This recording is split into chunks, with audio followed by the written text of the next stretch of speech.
على جانب تاني عايزة اقول لكم اني انا اساسا بجيب بتاع هدوم ميك اب الحاجات دي كلها وببيعها عندي هنا في المستشفى، حاجة جنب القبض بتاعي، واهو بلقط عيشي من هنا وبلقط عيشي من هنا، لحد ما لقيت دكتور داخل وبيقول لي ايه بقى، وريني الحاجة اللي عندك، انا بثق جدا في ذوقك وعاجبني الحاجات اللي انتي بتجيبيها، بس الاسعار تبقى مهودة كده. قلت له ما انت عارف ان انا اسعاري رخيصة على الاخر ومريحة وبتريح يعني. قال لي طيب تمام، يلا بقى فرجيني ووريني ايه اللي معاكي. وفعلا بدأت اوريه الحاجة، وساعتها خد مني حاجات كتير وقام خرج.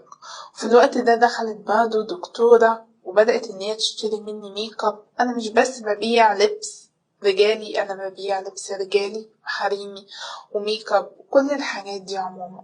فانا معروف دايما اني بالليل بستغل الوقت ان المستشفى بتبقى هادية، وببقى الأوضة عندي ناس داخلة وناس خارجة علشان خاطر أنا ببيع الحاجات اللي أنا بجيبها، وعلشان خاطر أنا حابة يبقى معايا فلوس، وفي نفس الوقت أديني بلقط أكل عيشي وبلقط رزقي من هنا ومن هنا.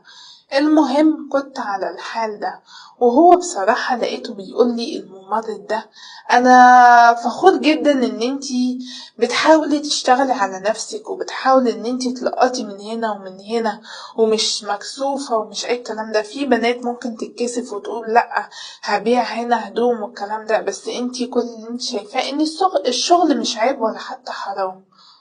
قلت له اكيد طبعا الشغل لا عيب ولا حتى حرام، وطالما انا عايزه اكلها بالحلال يبقى مفيش حاجه ان انا اتكسف منها او اخجل منها.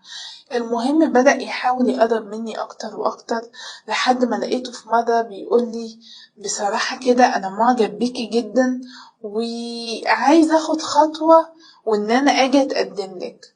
انا فرحت قوي من كلامه لاني انا كمان كنت معجبه بيه، وقلت له طيب تمام ماشي.